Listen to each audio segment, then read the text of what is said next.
The recall order arrived on the 93rd day. Marivelle was sitting in James's kitchen when her communication device started flashing red, the color of urgency, the color of direct orders from the Falari High Council itself. Her stomach dropped as she picked up the device and read the message. The words burned into her mind like fire. The High Council had reviewed all of her reports, every observation, every piece of data about human technology and human society, every word about their strength and their kindness and their impossible survival on a world that should have killed them. And the Council was afraid. The order was clear and simple. Return to the Whiskers Grace immediately. Recommend full quarantine of the planet. Destroy all evidence of intelligent life. Classify Earth as a Class 15 Deathworld with no sentient species. Make sure no Falari ever came here again. Make sure humans stayed trapped on their world forever. Marivelle read the order 3 times. Her hands were shaking. Her claws dug into the table without her meaning them to, leaving deep scratches in the wood. Bad news? She looked up. James stood in the doorway, holding 2 cups of that dark liquid he loved. Coffee, he called it. A mild poison that humans drank every morning to make themselves more alert. She had tasted it once and nearly spit it out from the bitterness. But James drank it like water. He was wearing his usual simple clothes. His hair was messy from sleep. His eyes were soft and curious, without any idea of what she had just read. "May I sit?" he asked. She nodded, not trusting her voice. James sat down across from her and pushed 1 cup in her direction. It was not coffee. He had made her the warm milk drink she liked instead. He always remembered things like that. Small things. Kind things. "You've got that look," he said gently. "The one you get when something's wrong. Want to talk about it?" Marivelle stared at the cup of warm milk. Steam rose from its surface in lazy swirls. Such a simple thing. Such a small act of care. But it meant everything right now. "My people are afraid of yours," she said at last. James tilted his head. "Afraid? Of us? We're just people. We're not that scary." A bitter laugh escaped her throat. "You live on a world that kills everything. You survive things that would destroy any other species. You have weapons that could crack planets in half. You spread across your world like a virus that cannot be stopped. And you bond with everything you meet. You take in predators and make them family. You would take in aliens and do the same." She looked up at him with tired eyes. "My people see humans as a threat. If your species ever reached the stars, you would spread everywhere. You would bond with every species you met. You would change everything. The Falari do not like change." James was quiet for a long moment. He wrapped his hands around his coffee cup and stared into its depths like he was looking for answers there. "So what does that mean?" he asked. "For you? For us?" "They want me to leave. They want me to recommend that your species be contained. Forever." The words hung in the air between them. Marivelle watched James's face for any sign of anger or fear. But he just looked sad. Deeply, quietly sad. "And what do you want, Myra?" No one had ever asked her that before. Not the Council. Not her commanders. Not anyone in her entire 40 cycles of service. She had always been told what to do, and she had done it. That was what a good soldier did. That was what a good Falari did. But James did not care about what good Falari did. He only cared about her. "I do not know," she admitted. Her voice cracked on the words. "I have served the Dominion my whole life. I have always followed orders. I have never questioned my duty." "But," James prompted gently, "but I've also never met someone like you." She reached across the table and touched his hand. Human skin was so strange. Soft and smooth, without fur or scales. Warm like fire, but gentle like water. She had been afraid to touch him for so long. Now she did not want to let go. "You are kind," she said. Your whole species is kind, in ways that mine has never been. You took in a stranger from another world and treated her like family. You fed me and sheltered me and taught me about your planet without asking for anything in return. You made me feel safe in the most dangerous place I have ever been." James turned his hand over and held hers. His grip was light and careful, aware of how strong he was compared to her. "You're not just a stranger, Mira. You're my friend. Maybe more than that, if I'm being honest." Her heart skipped. "More?" He smiled that warm, soft smile that she had come to love. 3 months is a long time. Long enough to know that I don't want you to leave. Long enough to know that I've never met anyone like you either." Outside, the sun was setting over the forest. The sky turned orange and pink and purple, colors more beautiful than anything on her homeworld. Birds sang their evening songs. The air smelled of flowers and grass and life. This terrible, wonderful, impossible planet. This terrible, wonderful, impossible man. Miravel made her choice. "I am not going to follow that order," she said firmly. "I am not going to abandon you or your species. I will find another way." James squeezed her hand. "What kind of way?" "I do not know yet, but I am an admiral. I have power and influence. I can make them listen. I can make them understand that humans are not a threat. You are a gift." She stood up and pulled him to his feet. Then she did something she had never done before. She pressed her forehead against his chest and let him hold her. "I am scared," she whispered. "Me too," he whispered back. "But we'll figure it out together." Together. She liked that word. She liked it very much. Admiral Miravel stood alone on the observation deck of her ship. The Whisker's grace. Her silver fur caught the light of distant stars as she watched the blue planet spinning slowly in the darkness of space. She had seen 1,000 worlds in her 40 cycles of service to the Falari stellar dominion. She had walked on frozen moons and burning deserts. She had breathed air that smelled of flowers and air that smelled of poison dot, but she had never seen a world like this one. The data screens around her flashed red warning after red warning. Her ears pressed flat against her skull as she read each one. The planet's star pumped out radiation that would cook a Falari in hours. The atmosphere was filled with oxygen, a gas so reactive that it rusted metal and fed fires. Liquid water covered most of the surface, and where there was no water, there was rock that shook and split without warning. Mountains exploded. Storms raged across entire continents. The temperature swung from hot enough to boil to cold enough to freeze solid. Class 15, the highest danger rating in the entire Falari classification system. A death world in every sense of the word. Her science officer, a young male named Kethro, with orange stripes across his face, walked up beside her.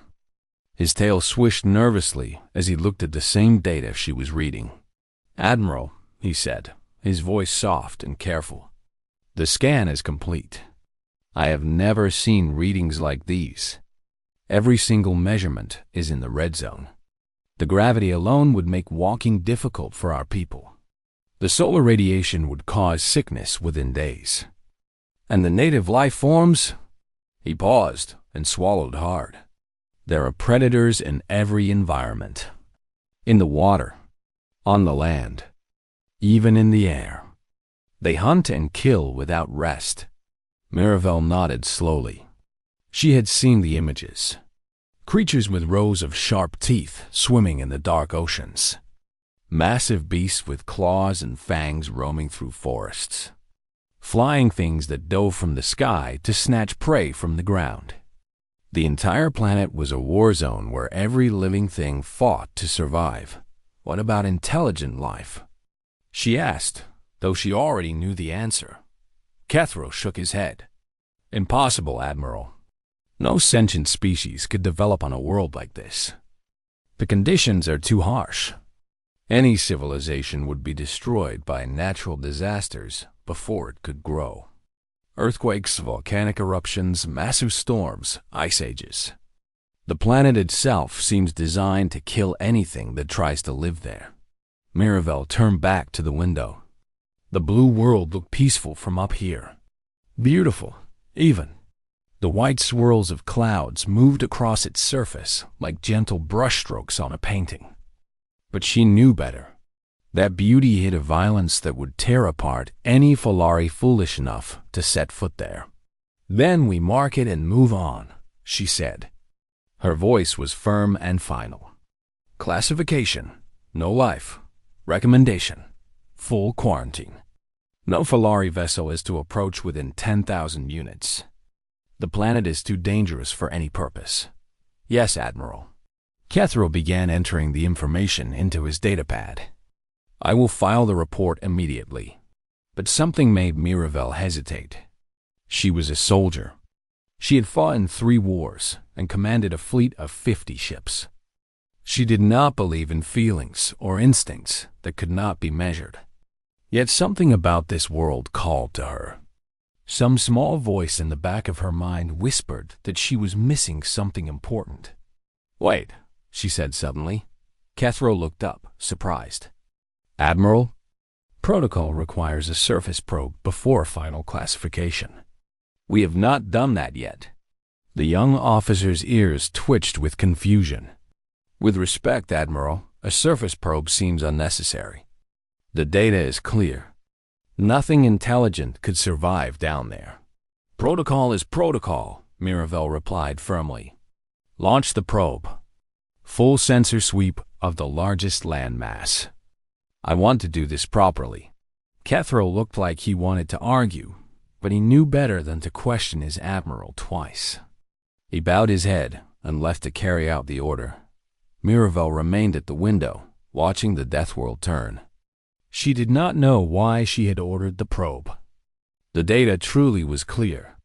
The planet was hostile to all life, especially intelligent life. Sending a probe was a waste of time and resources. And yet an hour later, the probe launched.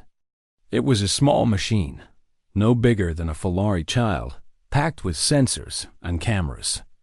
It fell through the darkness of space toward the blue planet below. Mirabel watched its signal on her screen as it entered the atmosphere. Immediately, the readings went wild. The probe shook as violent winds tore at it. Lightning flashed around it, and Mirabel saw the energy readings spike to dangerous levels. Static filled the communication channel. The temperature sensors showed numbers that should have melted the probe's outer shell. "Admiral, we are losing the signal," a technician called out. "Keep tracking it," Mirabel ordered. The probe fell deeper into the storm. Rain hit it like bullets. Wind pushed it sideways. For a moment, Mirabel thought they had lost it completely. The screen showed nothing but static and error messages. Then, suddenly, silence. The probe's signal vanished entirely. "It is gone," Kethro said quietly. "Destroyed by the storm, most likely. Or crashed on the surface. Either way, we will not recover it." Mirabel stared at the blank screen. She should have felt nothing. It was just a machine, and the planet was just a dead rock that happened to be covered in dangers. There was no reason to feel disappointed, but she did. "Record the loss in the report," she said at last. "Final classification confirmed. No life. Quarantine recommended. We leave in 6 hours." She turned away from the window and walked toward her quarters. Behind her, the blue planet continued to spin, keeping its secrets hidden beneath clouds and storms. The probe that had fallen into its atmosphere lay somewhere on the surface, broken and silent, or so she thought. She did not know that the probe had survived the landing. She did not know that something had found it in the wreckage. Something with 2 legs and curious eyes. Something that had looked at the strange machine from the sky and decided to keep it safe instead of destroying it. She did not know that her entire life was about to change. Not yet. 6 rotations passed aboard the Whisker's Grace. The ship had moved away from the blue, planet and continued its survey of nearby star systems. Mirabelle had almost forgotten about the lost probe. It was a small loss, nothing more. Her mind was already focused on the next mission, the next report, the next set of data to review. Then the distress beacon activated. She was eating her evening meal when the alarm sounded. The sharp beeping cut through the quiet of her quarters and made her ears stand straight up. She dropped her food and ran to the command deck, her claws clicking against the metal floor. "Report," she demanded as she burst through the door. Cathro was already at his station, his orange-striped face pale with shock. "Admiral, it is the probe. The one we lost on the Deathworld. Its emergency beacon just activated." "That is impossible," Mirabelle said. "The probe was destroyed in the storm." "The signal is clear, Admiral. The probe is intact." "But that is not the strangest part." Cathro swallowed hard and pointed at his screen. Someone turned it off. The probe did not crash or break down. Its power was shut down deliberately by something that understood how it worked. Mirabelle felt cold run through her fur. She stared at the data on the screen. The probe had been deactivated using the correct shutdown sequence. Not damaged, not broken, turned off like a light. And now, 6 rotations later, something had turned it back on. "There is intelligent life on that planet," she whispered. The words hung in the air like thunder. Every officer on the deck turned to look at her. Fear and excitement mixed in their eyes. Intelligent life on a Class 15 Deathworld was unheard of. It should have been impossible. Nothing smart enough to understand alien technology should have been able to survive on such a hostile world. But the evidence was right there on the screen. "I'm taking a team down," Mirabelle said. Her voice was calm, but her heart was racing. "Prepare a landing shuttle. Full protective gear. I want the best soldiers we have." "Admiral, no." Cathro stepped forward, his tail low with worry. "You cannot go yourself. The danger is too great. Let me lead the team instead." Mirabelle fixed him with a hard stare. "I do not send my people into danger that I will not face myself. That is not how I lead. Prepare the shuttle, Cathro. That is an order." An hour later, she stood in the cargo bay wearing a full environment suit. The suit would protect her from the radiation and the oxygen-rich air for a few hours at most. 5 soldiers stood behind her, each one armed and nervous.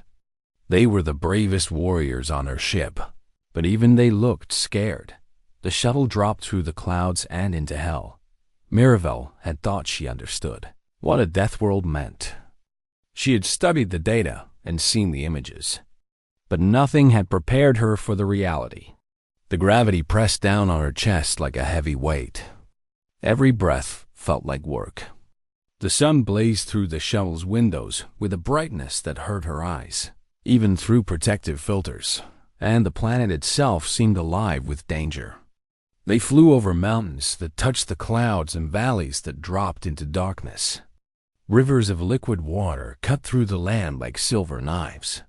Forests spread across the surface, thick and green and full of moving shadows. The probe's signal led them to a small clearing near one of these forests. The shuttle landed hard, and Mirabelle felt her bones shake from the impact. The gravity made everything heavier, including her own body. When she stepped out of the shuttle, she had to fight just to stand up straight. The air hit her suit like a wall of heat. Even through the filters, she could smell strange things. Plants and dirt and something else, something alive and warm.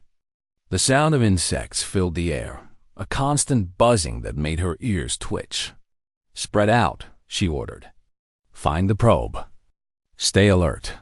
Her soldiers moved carefully through the tall grass. Mirabelle followed the signal on her scanner, her claws ready to extend at any moment.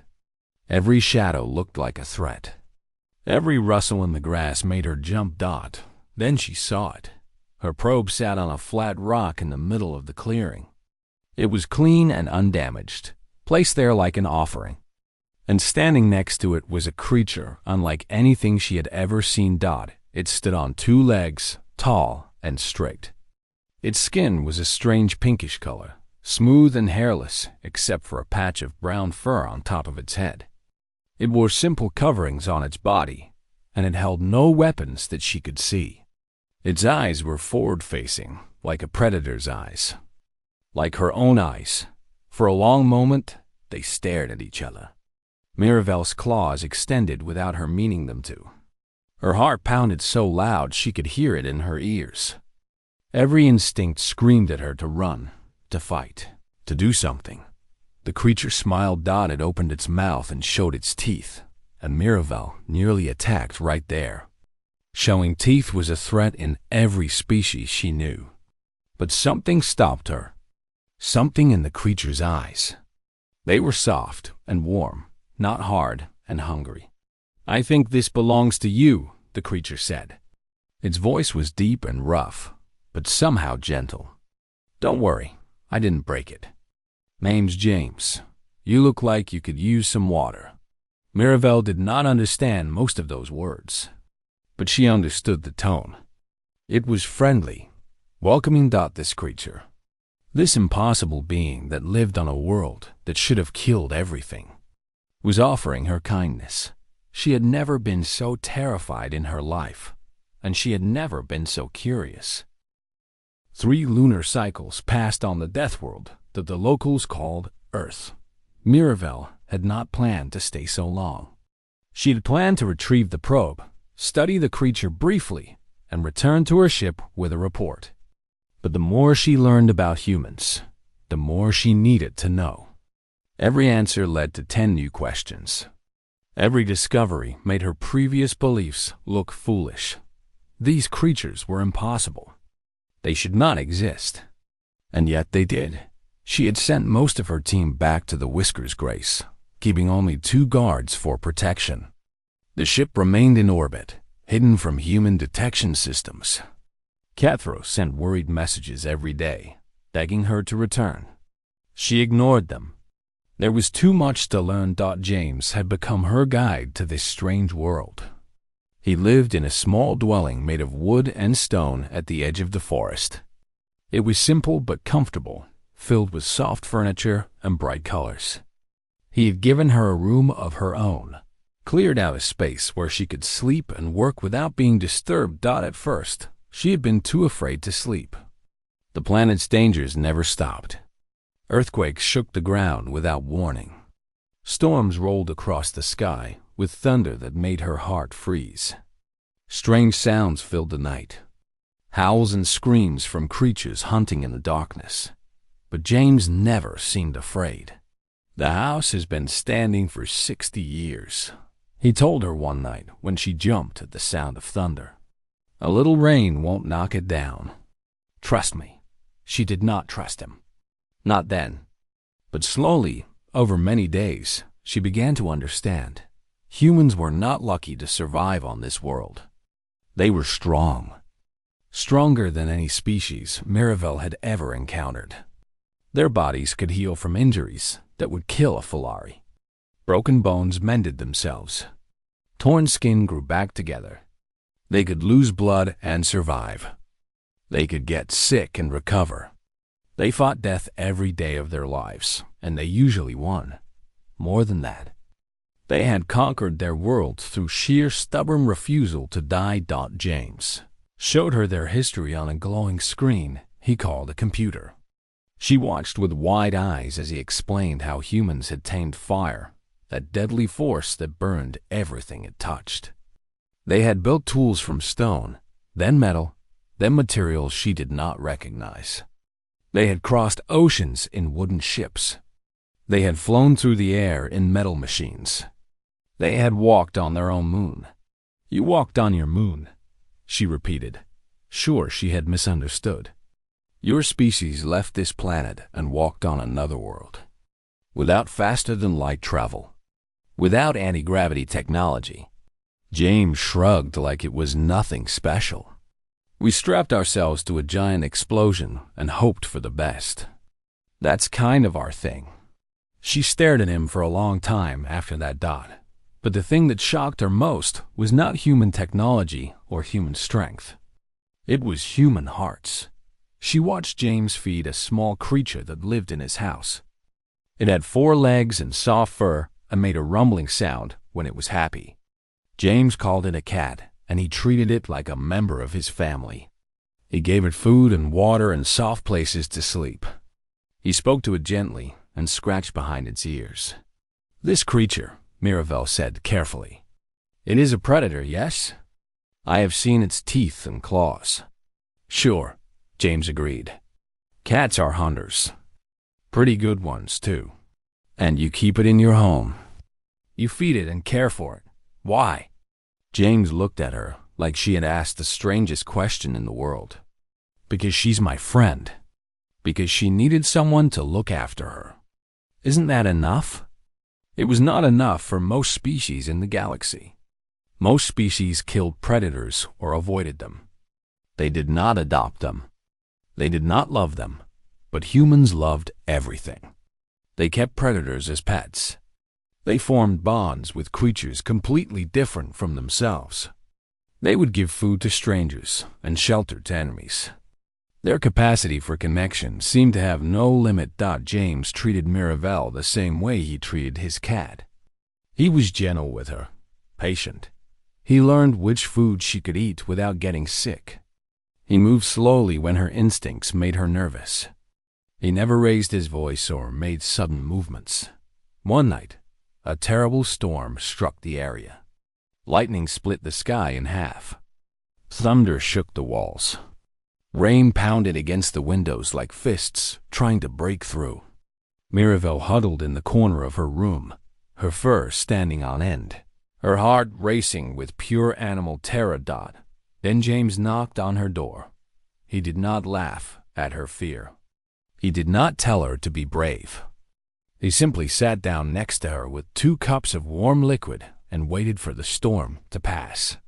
"You're doing great," he said quietly. "This is a bad one, but it'll be over soon. Just breathe." She found herself leaning toward him without meaning to. His body was so warm.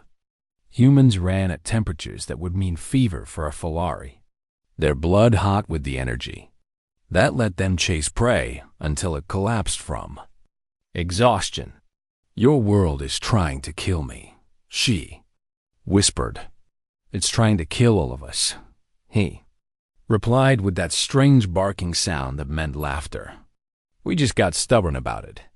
Outside, lightning flashed and thunder roared. But inside, Mirabel felt something she had not felt in a very long time. She felt safe. "You're very strange," she told James as the storm began to fade. "Coming from a space cat," he said with a smile. "That's really saying something." She did not correct him. She was beginning to like that word, space cat. It made her feel like she belonged here, on this impossible world, with this impossible man. And that scared her more than any storm ever could. The council chamber was vast and cold. Mirabel stood at its center, surrounded by curved walls that rose into darkness. Light shone down on her from above, making her silver for a glow while leaving the council members hidden in shadow. She could see their eyes watching her. Dozens of pairs of eyes, all filled with suspicion and anger. She had been gone from the Dominion for 130 rotations. That was long enough to be considered missing. Long enough to be considered a traitor. Only her rank as Admiral had protected her from being arrested the moment she returned. But that protection would not last much longer. The eldest sat at the highest point of the chamber, her ancient body draped in ceremonial robes. Her fur was white with age, and her eyes were sharp as knives. She had ruled the High Council for longer than Mirabel had been alive. "Admiral Mirabel," the eldest spoke, her voice echoing through the chamber. "You defied a direct order. You remained on a classified Deathworld for an additional 40 rotations after being recalled. You made contact with a species that the Council declared dangerous. You shared information with that species about the Dominion, Each accusation hit Miravel like a blow. But she did not flinch. She had known this moment was coming. She had prepared for it. "I was conducting thorough research," she replied calmly. "The initial survey was incomplete. I needed more time to understand the species fully." "Understand them?" Another council member spoke from the shadows. His voice was sharp with anger. "They are predators from a Deathworld. What is there to understand? They are dangerous. They must be contained." Miravel smiled slightly. It was a human expression. She had learned it from James. "With respect, council member, you are wrong. I have spent more time with humans than any Filari in history. I have studied their culture, their history, their hearts. And I am here to tell you that they are not our enemies. They are our greatest opportunity." She activated the holographic display built into the floor. Light burst from beneath her feet and spread across the chamber, filling the darkness with images. The council members leaned forward despite themselves, their eyes wide with curiosity. "This is Earth," Miravel began. "A Class 15 Deathworld. The most dangerous planet in our records. Toxic atmosphere. Deadly radiation. Extreme temperatures. Natural disasters that would destroy our cities. Predators in every environment." She changed the image. Now it showed humans. Building houses. Growing food. Raising children. Living their lives in the midst of all that death. And this is humanity. A species that not only survives on this world, but thrives on it. They have conquered their planet through nothing but determination and cleverness. They have built civilizations that span their globe. They have reached their moon and sent machines to other planets. They have done all of this without any help from the stars. The chamber was silent. Every eye was fixed on the images.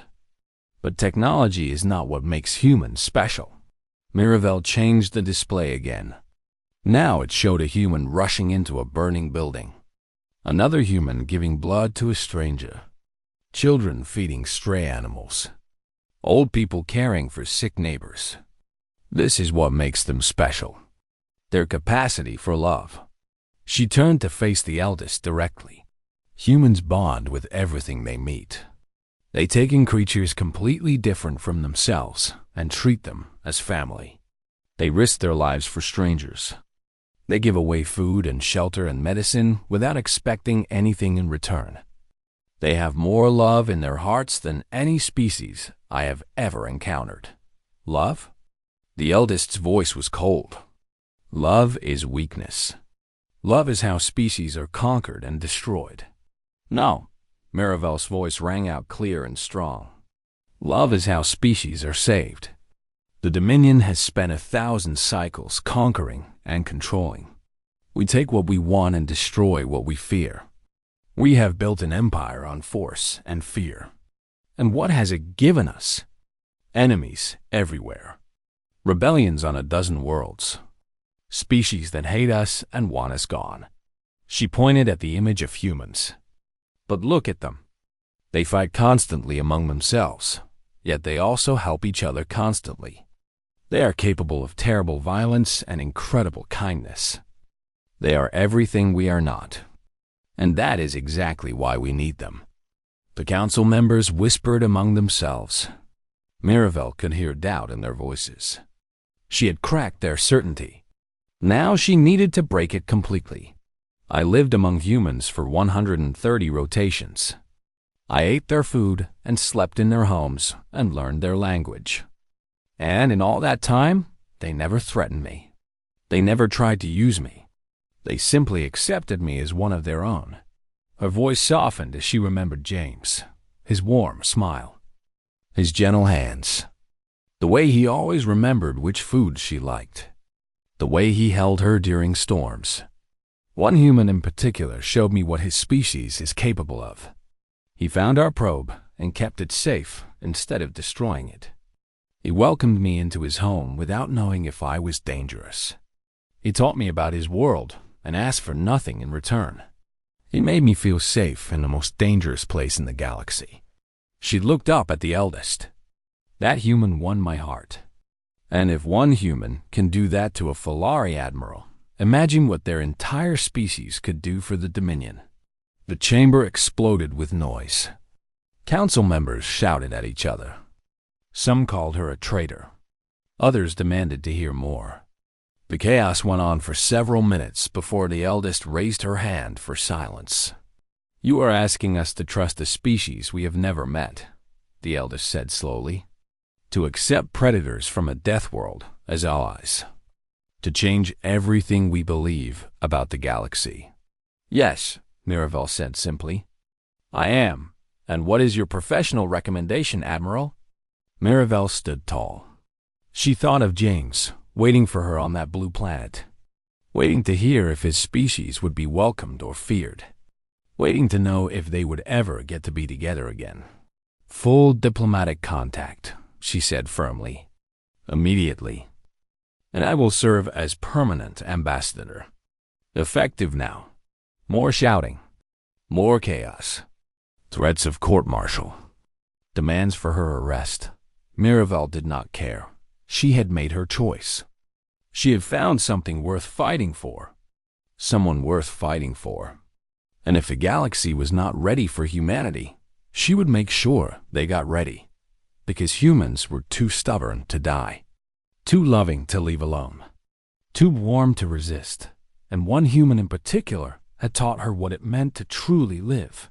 She would see him again. No matter what it took, the vote would take days. The arguments would take longer. But Miravel already knew how it would end. She had planted seeds of doubt in the council. She had shown them something they had never seen before. And when she finally returned to Earth, James would be waiting for her with a cup of warm milk and that smile she loved. That was enough. That was everything.